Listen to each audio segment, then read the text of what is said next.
for the 2021 CFP semifinal at the Rose Bowl game presented by Capital One. Today's conference will feature Alabama head coach Nick Sabin, followed by Notre Dame head coach Brian Hello, Kelly. and thank you for joining us for today's head coach video.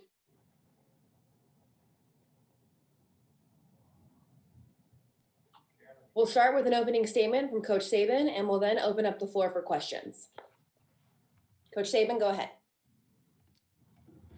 Well, we're certainly excited. Our team is very excited about having the opportunity to play in the, Rose Bowl, sponsored by Capital One. It's kind of an honor for us to play against a very well-coached Notre Dame team. Brian Kelly's team has had an outstanding season. Very, very good team. Our team has had a really good week of preparation, and, we're kind of looking at this because of the, sort of unusual season that we're having, even for bowl games. There's just going today as if this is a normal road trip for us, but certainly not a normal game for us, and something our players are excited about and really fortunate to have the opportunity to play in the college football playoff. Okay. Thank you, Coach Sabin. As a reminder, please raise your hand to ask a question. When it is your turn, your name will be called, and then you can unmute your microphone. We'll start with Chris Daly. Hey, Coach, you guys are 19.5-point favorites coming into the game.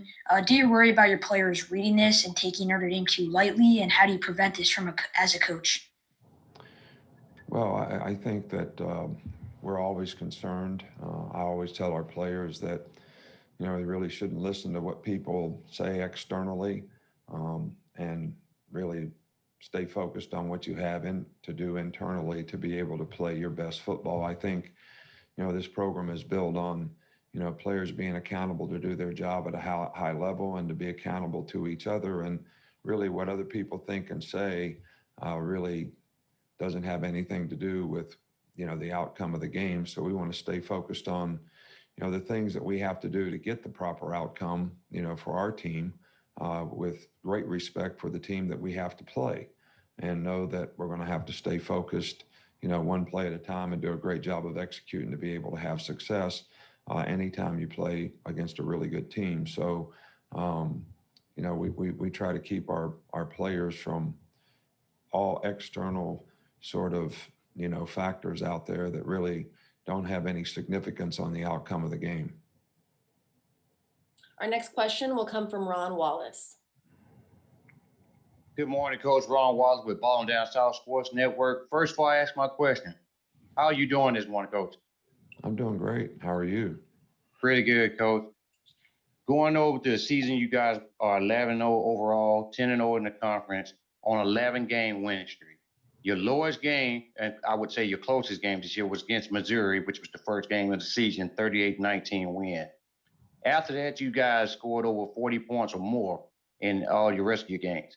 How do you keep your guys to stay focused on the task that's at hand and not think that, it's going to be easy, or even, should I say, a cakewalk to the title game? Well, really, when you play sports, you're really only good as your last game. You're really only good as your last play.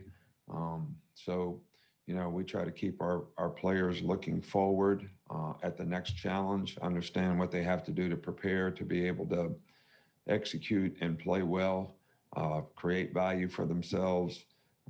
These guys have worked hard to put themselves in this position. So you certainly want to be able to finish correctly. And what you've done in the past doesn't have anything to do with what's going to happen in the future. So if you can remember what you did to have success in the past and continue to do that, that's going to help you continue to have success. Success is, not a continuum. It's momentary, and it's always based on the next moment. So that's what we try to get our players to focus on. Our next question comes from Jeff Spiegel.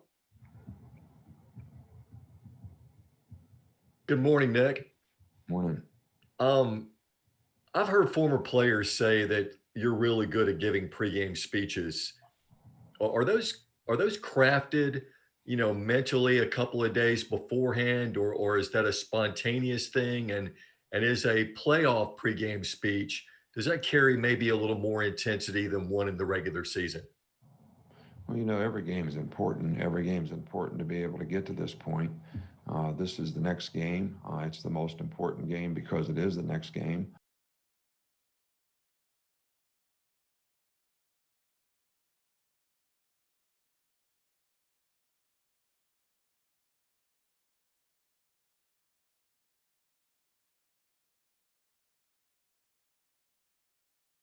Basically, to answer the first part of your question, I usually speak to the team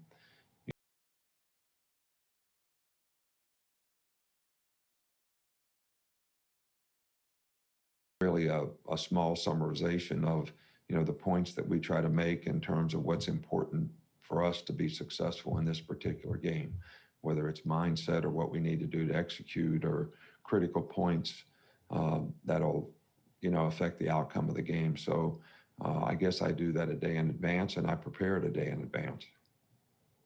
Our next question comes from Stephen Smith. How you feeling this morning, Coach? Doing great, thank you. Outstanding. Well, when you look at the secondary, as a sophomore, how have you seen Jordan Battle progress as a communicator and a play caller on that back end? I think he's done a really good job this year, having limited experience going into the year in the entire secondary, as well as with Jordan Battle specifically. He's a bright guy. Really understands the concepts of what we're trying to do. Has become a much better leader and communicator in the secondary, which I think, you know, helps the other guys play better, which is always something that you'd like for your safeties to be able to do. But he's done that extremely well. And I think as he's gotten more knowledge and experience throughout the year, it's helped his confidence, which also helps his ability to communicate. Our next question will be from Cecil Hurt. Coach, you had several players who went home for Christmas, obviously, and came back. How has the testing protocol gone for players and staff? And do you expect everybody on the flight today? Yeah, we haven't had any problems to this point. You know, I always knock on wood when I say that. Everybody that we expected to be on the trip will be on the trip. Great. Thank you, Coach. Our next question comes from AP Stedham. Good morning, Coach. Morning. Coach, as the season progresses through a set of circumstances or maturity, someone emerges as a key performer. When you looked at the Notre Dame team, have you seen that type of player? And on your own team as well, a few you might want to mention. And I want to ask you about the two tight ends for Notre Dame, number 24 Trimble, number 87 Mayer. Yeah. Well, I think, you know, all three of their tight ends play a significant role in their offense. They all play extremely well. They're very versatile players. I think their quarterback has played well. I think their offensive line has played well. I think their defense plays great team defense. They understand the scheme. They play hard. They play with toughness. So, you know, to single out one particular player that has emerged, you know, they have a 1,000-yard rusher. I mean, I could kind of go on and on and on. They have a 60 reception receiver. They have a lot of good players. They're very well coached, and they're a very good team. And I think like most teams, you know, every team sort of develops an identity, you know, as they go through the season. And I think this team has an identity. I think they're physical. They play with toughness. They play with great intangibles, discipline, give great effort. So have a lot of respect for the way they compete in the game as a total team. Our next question comes from Mike Rodak. Has there been any change in the status of LeBron Ray or Jalen Waddle this week? And is there any other injury issues entering the game? No, there hadn't been any, you know, changes with those two guys.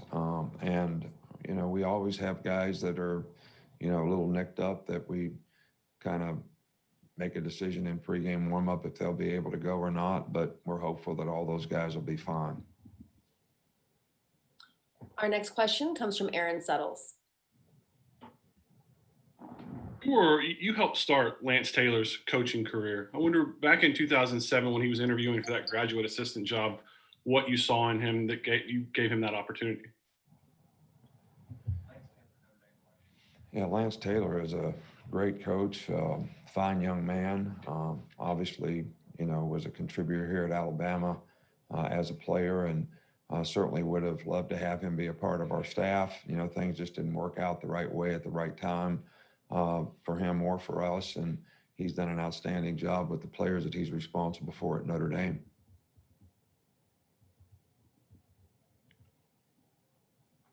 Our next question comes from Ron Wallace. Coach, another question. Ron Wallace with Balling Down South. With the players that you have injured, may not play in the game, have the other guys been able to use that as motivation going into this Rose Bowl game to help them bring home the victory to Alabama and get to that national championship game? Well, yeah, I think, you know, anytime you have a team and players have respect for each other, they certainly, you know, have some emotion for guys that are going to be unable to play, knowing how important it is for those guys and for all of us to be accountable to each other. So I don't think there's any question about the fact that players have feelings and, you know, want to be successful for their teammates, the ones that are playing and the ones that can't play. If you have good team chemistry, I think that's always going to be the case. And I think it's certainly the case with this team. Again, as a reminder, please raise your hand to ask a question to Coach Sabin.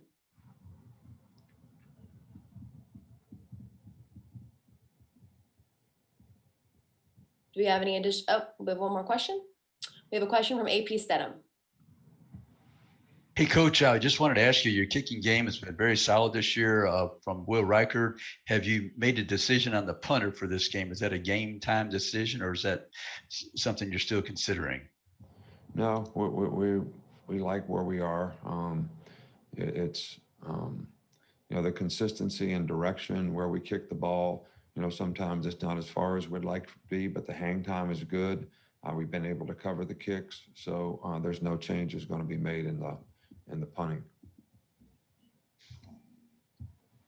Once again, as a reminder, please raise your hand to ask a question for Coach Sabin.